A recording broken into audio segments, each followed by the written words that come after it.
오늘 하나님께서 우리에게 주시는 말씀은 하박국서 3장 8절로 19절 말씀입니다.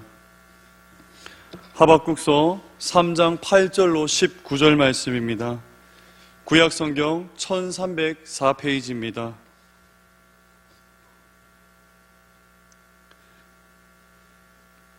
하박국서 3장 8절에서 19절 말씀입니다. 좀 긴 말씀이기 때문에 저희가 교독해서 하나님의 말씀을 봉독했으면 좋겠습니다. 여호와여, 주께서 말을 타시며 구원의 병거를 모시오니 강들을 분이 여기심이니이까, 강들을 노여워하심이니이까, 바다를 향하여 성내심이니이까.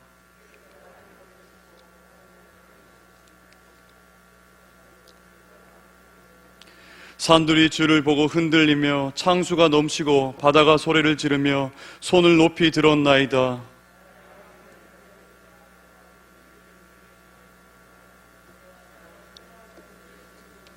주께서 노를 바라사 땅을 두르셨으며 분을 내사 여러 나라를 밟으셨나이다.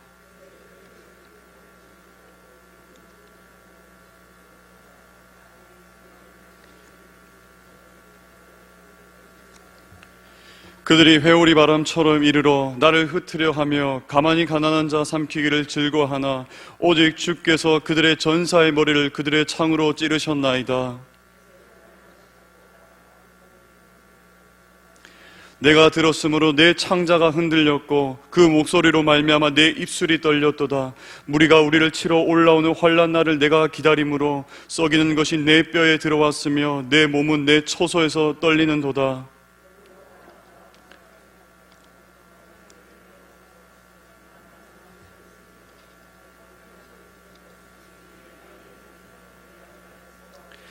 나는 여호와로 말미암아 즐거워하며 나의 구원의 하나님으로 말미암아 기뻐하리로다. 주 여호와는 나의 힘이시라. 나의 발을 사슴과 같게 하사 나를 나의 높은 곳으로 다니게 하시리로다. 이 노래는 지휘하는 사람을 위하여 내 수금에 맞춘 것이니라. 아멘. 사랑과 은혜가 풍성하신 하나님 아버지, 지난 3일간도 주님의 날개 아래 우리를 보호하시고 오늘도 수요 기도회를 허락하심에 참 감사합니다.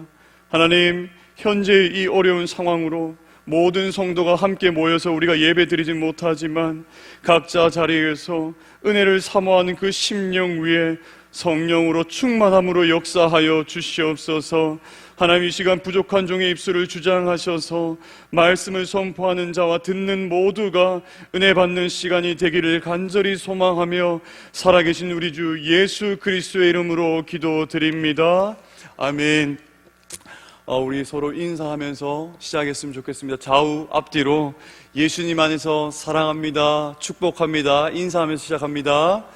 예수님 안에서 사랑합니다, 축복합니다. 네, 주 안에 사랑하고 축복합니다. 저는 작년에 사랑하는 아내를 통해서 비글 부부라는 유튜버를 알게 됐어요. 유튜버란 자신의 영상을 찍어서 유튜브 매체에 영상을 올리는 그런 사람을 얘기합니다. 특별히 이 부부는요, 크리스천으로서 사람들에게 많은 선한 영향력을 미쳤습니다. 주 안에서 화목한 그런 가정의 모습을 보이기도 했고, 그리고 아동학대를 예방하기 위해서 교육적인 콘텐츠를 영상을 제작해서 만들어서 힘쓰기도 했고요. 그리고 영상을 제작하면서 그것을 통해서 얻는 그 수익으로 어려운 이웃에게 기부하며 자비의 손길을 베풀기도 했습니다. 여러분, 이거 얼마나 하나님 자녀로서 아름다운 모습입니까? 그런데 그렇게 화목하고 아름다운 가정에도 한 가지 너무나도 받아들이기 힘든 그 사실, 그 시련이 찾아왔습니다. 이 부부에게는 두 아들이 있었습니다. 하준이, 이준이. 그런데 작년 6월에 둘째 아들 이 이준이가 심장마비로 하나님 품에 안기게 된 것입니다. 여러분, 사랑한 아들을 잃었을 때 부모의 심정은 어땠을까요? 상상만 해도요, 참 가슴이 미어지는 듯합니다. 많은 사람들은 이 슬픈 소식을 듣고 나서 함께 울었고요, 그리고 이 부부를 위로하였습니다. 이제 부부는 잠정적으로 휴식 기간을 가졌습니다. 약 2달 정도 활동을 쉬다가 이제 활동을 복귀하고 영상을 처음으로 올렸는데, 그 처음으로 올렸던 그 영상에서 그들이 전했던 그 메시지가 저의 머리에 아직까지도 기억에 남아요. 잊혀지지가 않습니다. 어떤 고백이냐면, 내가 환난 날에도 하나님을 찬양할 수 있어서 너무나도 기쁩니다. 이준이가 하늘나라에 갔을 때 내가 만약 하나님을 찬양하지 않았더라면 저 정말 후회했을 거예요. 우리 부부가 우는 것은 지금 죽음이란 슬픔 때문에 우는 것이 아니라 오랫동안 우리 아들을 보지 못한다는 그 기나긴 이별 때문에 우리가 슬픈 것이지, 영원한 죽음이 우리가 두려워서 눈물을 흘리는 것이 아닙니다. 여러분, 아주 놀라운 고백이죠. 그리고 성경 한 구절을 소개합니다. 시편 50편 15절 말씀입니다. 환난 날에 나를 부르라. 내가 너를 건지리리. 내가 너를 영화롭게 하리로다. 아멘. 내가 너를 건지리리. 사랑하는 여러분, 어떻게 이 두 부부는요, 이 부부는 이 아픔 속에서 이런 고백을 할 수 있었을까요? 어떻게 이렇게 절망적인 그 슬픔에서 다시금 여러분 마음을 부여잡고 기쁜 고백을 여러분 할 수 있었을까요? 바로 구원의 하나님을 신뢰했기 때문입니다. 그들이 구원의 하나님을 묵상했기 때문입니다. 아, 맞아. 나에게 환난이 있어도 구원의 하나님이 날 구원하시잖아. 하나님께서 택한 백성을 끝까지 사랑하시잖아. 모든 상황을 합력하여서 선을 이루시잖아. 여러분, 이렇게 구원의 하나님을 그들이 기억했기 때문입니다. 오늘 본문의 하박국도 창자가 흔들리는 그 고난, 그 슬픔 중에도 구원자를 묵상합니다. 그래서 놀라운 변화를 겪게 되지요. 여러분, 우리도 하박국과 함께 구원자를 함께 묵상하고 고통 가운데 놀라운 변화를 경험하는 귀한 시간이 되기를 간절히 소망합니다. 드디어 여러분, 우리가 하박국서 마지막 본문을 살펴보게 됩니다. 하박국은요, 자신이 직면한 이 고통의 문제에 대해서 왜? 라는 질문을 하나님께 던졌습니다.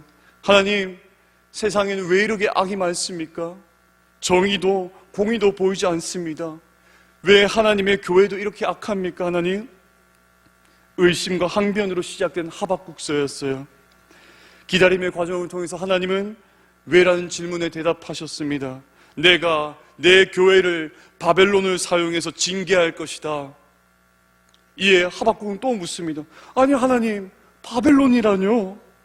바벨론은 더 악하지 않습니까? 어떻게 악한 자를 사용해서 우리 유다 교회를 치신다뇨? 이에 대해서 하나님께서는 다시 말씀하세요. 바벨론이든 하나님의 교회든 내가 악한 것을 최종적으로 징벌할 것이다. 이 마지막 하나님의 대답에 하박국은 이제 순응하죠. 그리고 이렇게 대답합니다. 하나님, 하나님께서 이 모든 일을 행하실 때, 징계하실 때, 심판하실 때, 고난을 우리 가운데 허락하실 때 우리를 불쌍히 여겨 주십시오. 우리를 긍휼히 여겨 주십시오. 진노 중에라도 우리에게 긍휼을 잊지 말아 주십시오. 그렇습니다, 여러분. 하나님께서 계획하시는 그 놀라운 일은요, 단순한 징계가 아니었습니다. 병든 유다 교회를 향한 엄청나게 큰 수술이었지요. 뼈를 깎는 고통이 수반되는 징계였습니다. 그래서 여러분, 하박국은 두려워했던 것이죠. 3장의 긴 노래 끝부분 16절에 하박국은 이렇게 노래하고 있습니다. 여러분 한번 보십시오.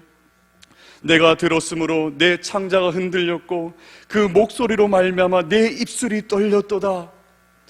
여러분, 여기서 창자가 흔들렸다는 것은 마음이 흔들렸다는 의미예요.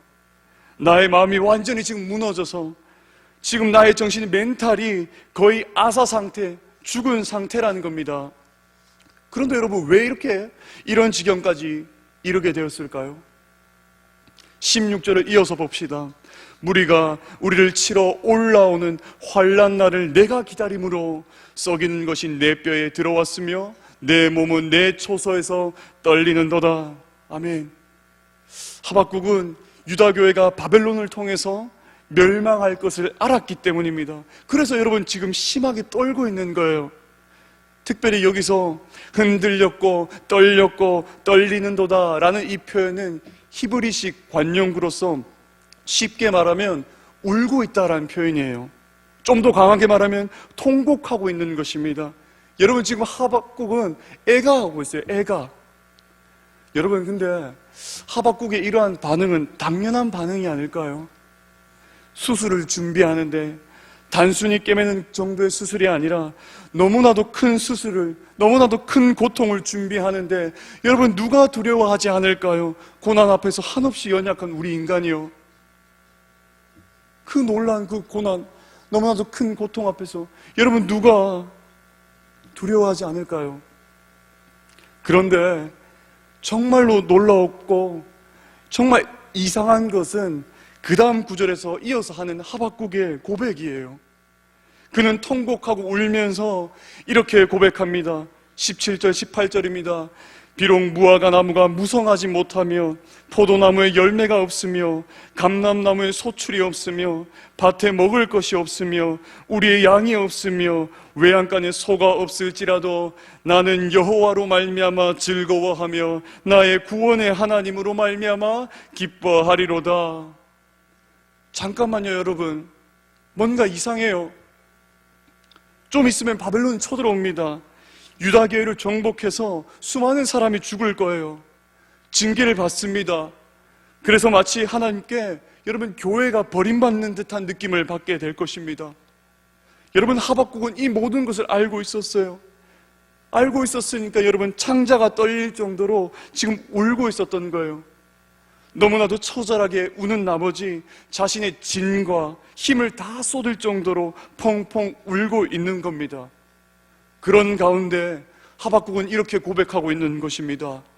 비록 무화과 나무가 무성하지 못하며 포도나무에 열매가 없으며 감람나무에 소출이 없고 밭에 먹을 것이 없으며 우리의 양이 없고 외양간에 소가 없을지라도 나는 여호와로 말미암아 즐거워하며 나는 구원의 하나님으로 기뻐하리로다.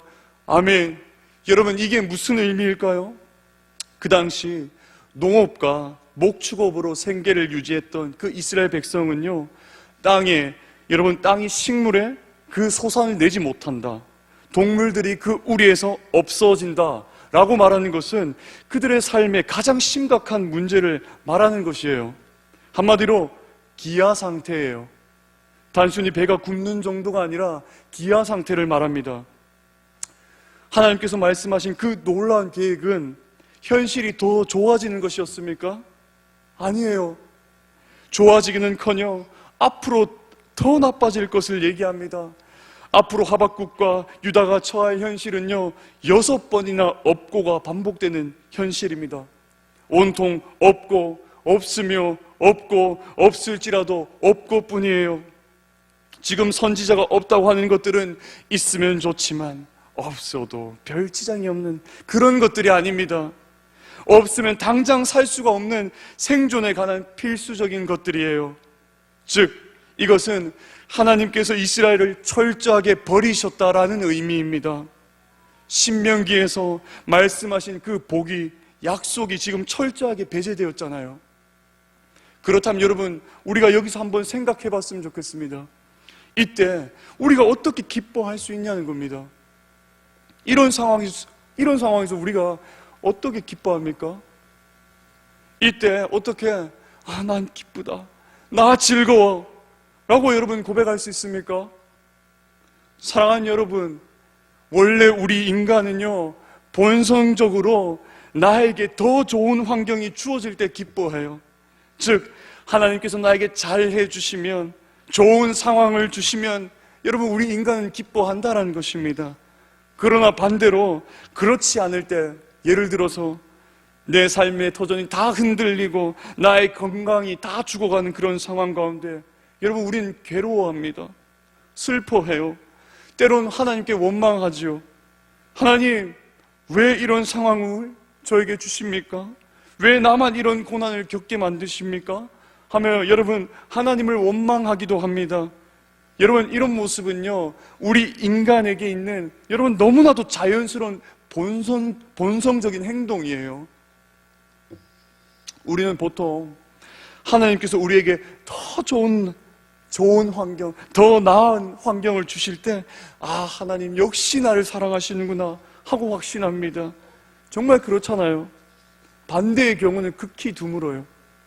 그런데 하박국은 지금 그렇게 말하고 있는 것입니다. 반대의 상황에서, 철저히 무너진 상황에서, 답이 보이지 않는 상황에서 그는 이렇게 말하고 있어요. 왜요? 도대체 어떻게 해요? 고통 속에서 우리는 무엇을 생각해야 하겠습니까? 여러분, 저희는요, 이 답을 찾기 전에 제가 예화를 하나 들겠습니다. 라틴 아메리카 최초 개신교 선교사였던 알렌 가디너라는 선교사님이 계셨습니다. 이 선교사님은 그는 6명의 동역자들과 함께 1850년 남미의 남부 끝에 있는 티에라 델 푸에고라는 섬에 도착했습니다. 왜 도착했을까요? 복음을 증거하기 위해서, 예수님의 지상 명령을 준행하기 위해서 그들은 푸에고 섬에 도착했죠. 그러나 여러분, 선교의 과정은 쉽지 않았습니다. 원주민들의 너무나도 심한 거부 반응과 반발이 있었고, 결국엔 그들에게 쫓겨나게 됩니다. 그들은 이제 하는 수 없이 고국 땅으로 돌아오게 되었지요. 하지만 선교를 그들은 포기할 수 없었습니다. 그래서 다시 한번 두 번째로 그곳을 도착했습니다. 이번에는 또 어떤 문제가 생겼냐? 식량을 조달하는 배가 도착하지 못했다는 거예요. 음식을 먹지 못해서 하루를 굶었습니다. 이틀을 굶었습니다. 3일을 굶었습니다. 근데 여러분, 지금까지 계속해서 식량을 조달하는 배가 도착하지 않는 것입니다. 결국에 어떻게 됐느냐? 7명의 선교사들이 굶어서 다 죽어버렸습니다. 아니, 여러분, 우린 이렇게 생각하죠. 아니, 하나님, 선교하러 갔는데 어떻게 굶어 죽다뇨? 우리는 이런 사건들을 보면서 이렇게 생각합니다. 하나님, 왜 선교하러 갔는데 왜 하나님이 돕지 않으시고 굶게 만드십니까? 그런데 여러분, 그 사람들이 죽기 전에 남긴 기록들이 있었습니다. 그 사람들은 그냥 죽은 것이 아니라 일기를 썼습니다. 7명 중에 1명의 선교사의 일기에 맨 마지막 장에 이런 글이 있습니다. 여러분, 한번 들어보십시오. 만일 이게 나의 마지막 일기가 된다면, 집에 있는 사랑하는 가족이 내가 쓴 이 글을 읽게 된다면 나는 형언할 수 없이 행복했음을 믿고 안심하길 바랍니다. 나는 누구와도 이 행복을 바꾸지 않을 것입니다. 내 마음의 소망과 영생에 대한 기쁨으로 나는 늘 충만했다는 사실을 절대적으로 믿길 바랍니다. 더 나아가서 엘린 가디노도 이렇게 이야기합니다. 나는 지금 하나님의 선하심과 하나님의 인자하심에 압도당하고 있습니다. 굶어 죽어가면서요, 그런 고백을 했다는 겁니다. 그렇습니다, 여러분. 하박국도 고난 가운데 이렇게 이야기하고 있는 셈이에요. 나는 아무것도 없고 아무것도 없어도 나는 여호와로 인하여 즐거워합니다 하고 고백하는 것입니다. 그렇다면 여러분, 우리는 도대체 하박국이 이 고통 가운데 어떻게 하나님을 기뻐할 수 있었을지 한번 살펴봐야 됩니다. 하박국은 무엇을 했습니까? 무엇을 생각했습니까? 오늘 우리가 함께 읽었던 본문 앞부분의 이야기를 통해서 우리가 알 수 있습니다. 그가 감사함으로 극복할 수 있었던 이유, 이 고난 속에서 감사하면서 극복할 수 있었던 이유는 과거에 사랑하는 자녀에게 구원을 베푸셨던 하나님을 기억했기 때문입니다. 다시요, 과거에 사랑하는 자녀에게 구원을 베푸셨던 그 구원의 하나님을 기억했기 때문입니다. 떠올렸기 때문이에요. 이미 1000년이나 넘게 지난 그 이야기인데 하박국은 구원의 하나님을 기억했습니다. 8절에서 15절까지의 내용은 자기 백성을 구원하기 위해 역사 가운데 개입하시는 그 하나님의 모습을 그려냅니다.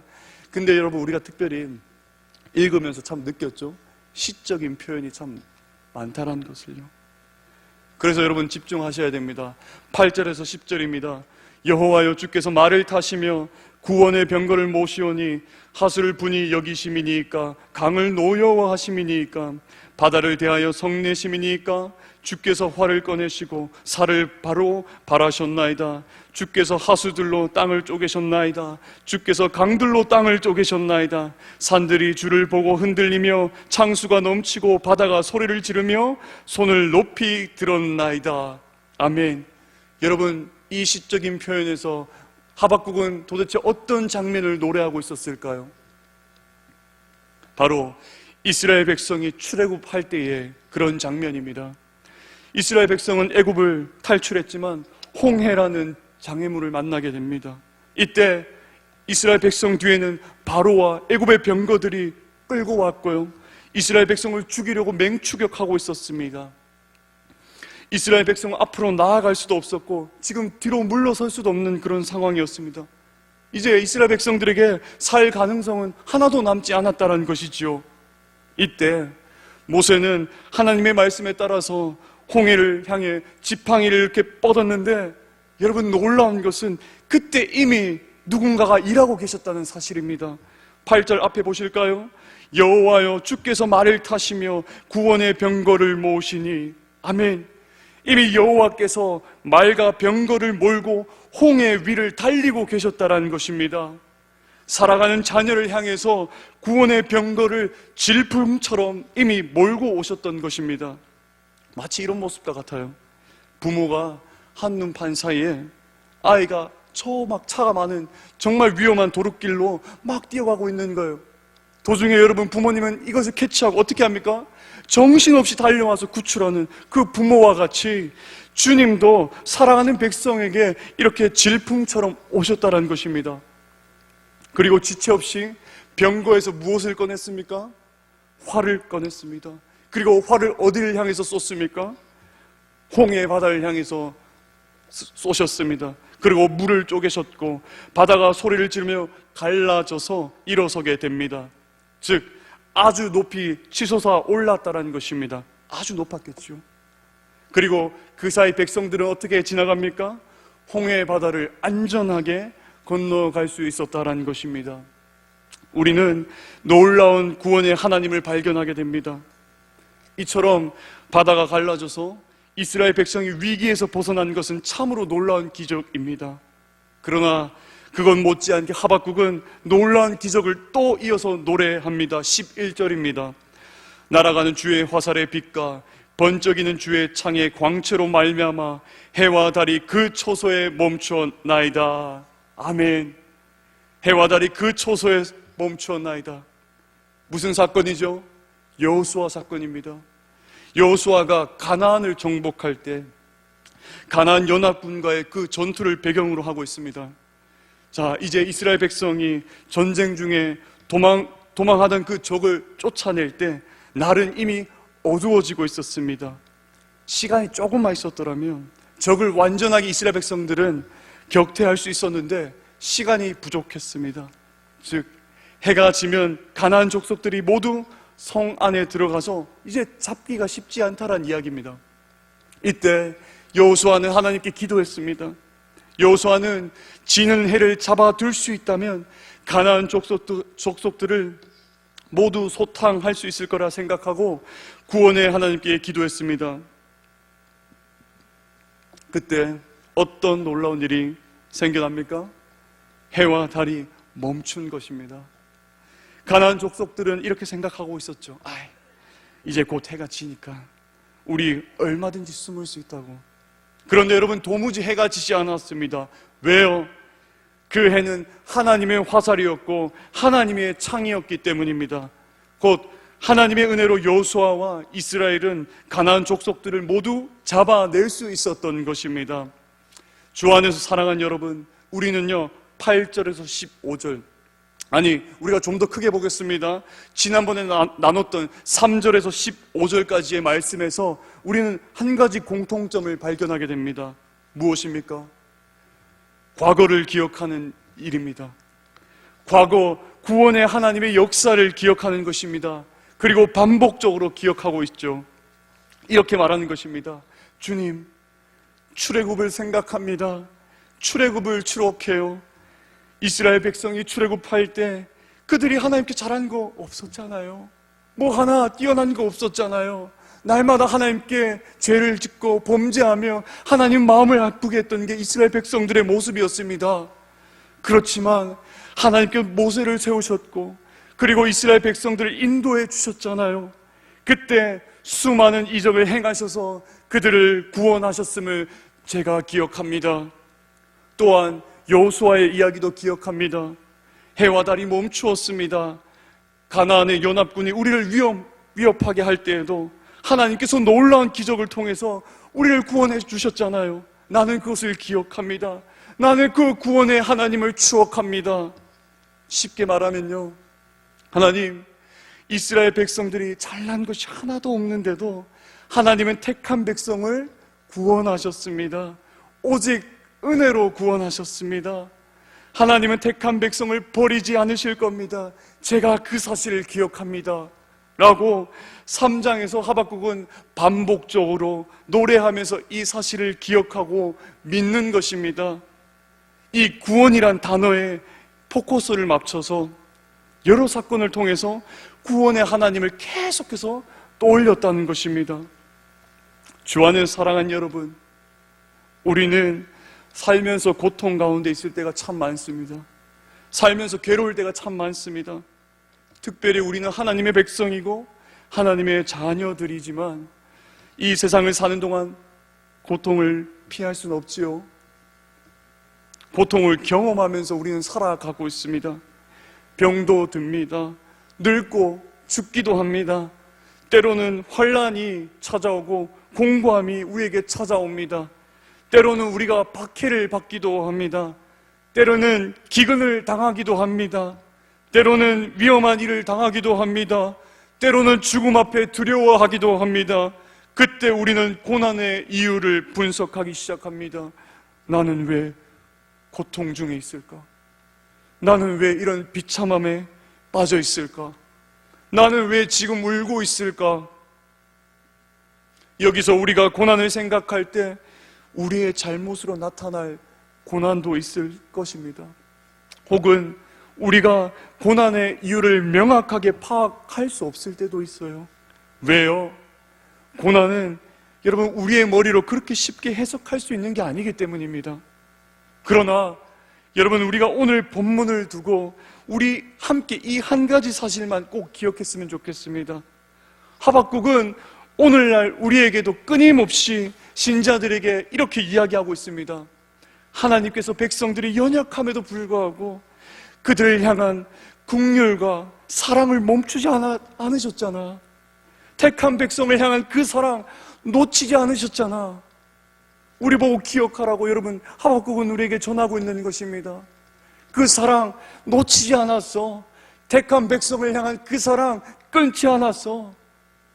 여러분, 우리가 하나님의 구원의 그 사역, 그 구원의 일에 초점을 맞춰보자고요. 백성의 고난 속에서도 그분이 어떻게 일하셨는지, 과거에 이스라엘 백성들이, 하나님 택한 백성들이 그 고난 속에서 하나님의 그 상황 속에서도 무엇을 하고 계셨는지 여러분 우리가 묵상해 봐야 된다는 것입니다. 하나님의 구원에 대해서 계속해서 상기시키는 겁니다. 반복해서 구원의 하나님을 노래하고 있습니다. 한 문장으로 끝내지 않고 계속해서 새로운 언어로 되풀이해서 구원의 하나님을 노래하고 있어요. 왜요? 우리는 너무나도 쉽게 그 사실을 잊기 때문입니다. 우리의 무지함으로 날마다 그 구원의 은혜를 잊어버리기 때문입니다. 그래서 우리는요, 염려하기도 하고 걱정하기도 합니다. 그리고 상황이 더 악화되면 다른 곳에 구원을 찾기도 합니다. 우리의 연약한 모습입니다. 그러나 여러분 반드시 기억하십시오. 우리가 우리 삶의 고통을 극복하기 위해선 우리의 구원자를 바로 알아야 합니다. 구원의 하나님을 날마다 기억해야 합니다. 날마다 추억해야 합니다. 우리가 이 땅의 삶에서 지치지 않고 쓰러지지 않기 위해서는 주님의 구원을 반복적으로 우리가 떠올려야 합니다. 18세기에 미국 교회에서 대부흥 운동의 주역이었던 조나단 에드워즈 목사님이 있습니다. 그 목사님이 했던 설교 중에 그리스도인의 행복이라는 제목의 설교가 있습니다. 설교의 전체 주장은 이렇습니다. 그리스도인은 절대로 행복하지 않을 수 없다.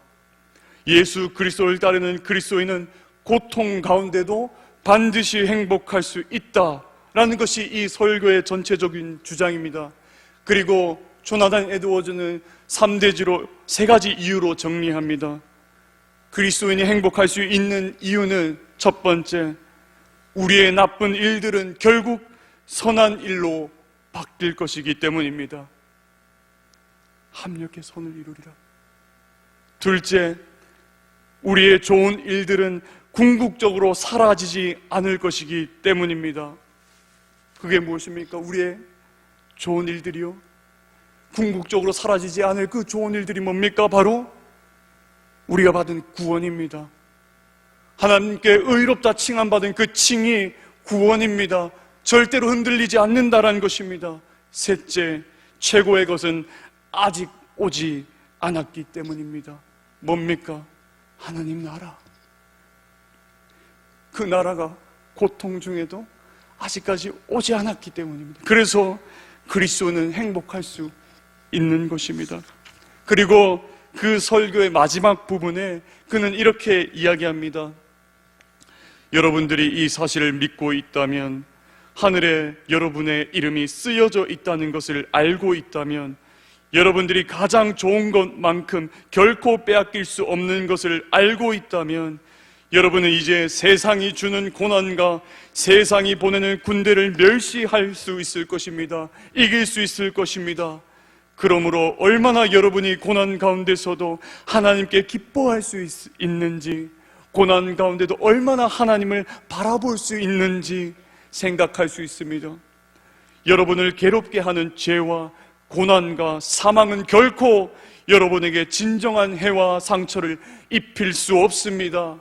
이 모든 것을 안다면 여러분이 절대 행복을 잃어버리지 않을 수 있습니다. 여러분, 말씀을 맺겠습니다. 지금 혹시 몸이 떨리고 뼈가 썩고 창자가 흔들릴 정도로 힘들어하고 고통스러운 오늘을 지내고 있는 분들이 계십니까? 두렵고 서럽고 외롭고 눈물 나서 잠 못 들고 먹지 못하는 분들이 계시는지요? 여러분, 그때 날 두렵게 하고 날 서럽게 하고 날 힘들게 하고 날 고통스럽게 하는 여러분 눈에 보이는 그 현상, 눈에 보이는 상황에만 집중하지 마십시오. 눈에 보이는 그 상황과 현상에 집중하지 말고 사력을 다해서 말씀 안에 있는 그 하나님을 떠올리십시오. 말씀 안에서 우리에게 가르치시는 그 구원의 하나님을 붙드시기를 바랍니다. 로마서 8장 35절, 38절, 39절에 이렇게 말씀합니다.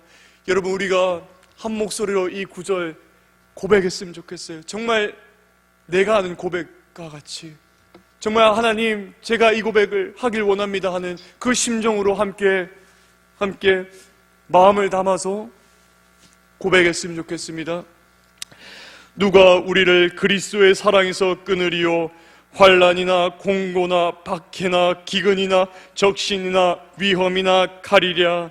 내가 확신하노니 사망이나 생명이나 천사들이나 권세자들이나 현재일이나 장래일이나 능력이나 높음이나 깊음이나 다른 어떤 피조물이라도 우리를 우리 주 그리스도 예수 안에 있는 하나님의 사랑에서 끊을 수 없으리라. 아멘.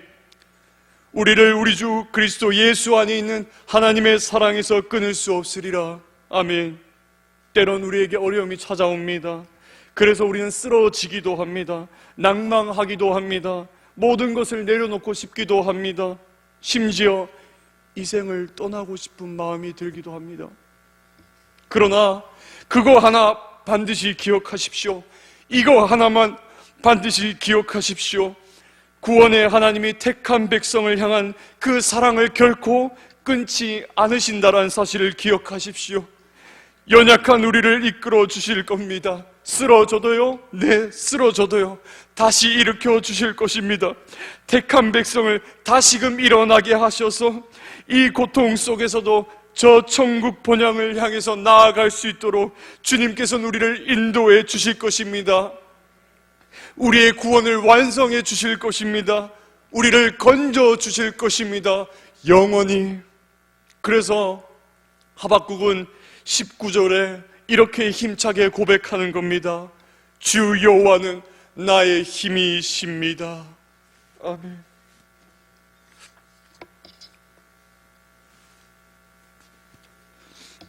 그렇습니다, 여러분. 주님만이 우리의 모든 상황 가운데 힘이 되십니다. 주님만이 성도의 힘이 되십니다. 주님만이 교회의 힘이 되십니다. 주님만이 우리 가정의 힘이 되십니다. 주님만이 우리 사업의 힘이 되십니다. 그러니 여러분, 우리가 어찌 이 주님을 떠나 살 수 있겠습니까? 오늘 말씀을 기억하며 하박국의 이 노래가 이 시대를 살아가는 우리에게, 특별히 우리 성동의 백성들에게 소망의 노래요, 고백의 노래요, 기쁨의 노래가 되기를 간절히 소망합니다.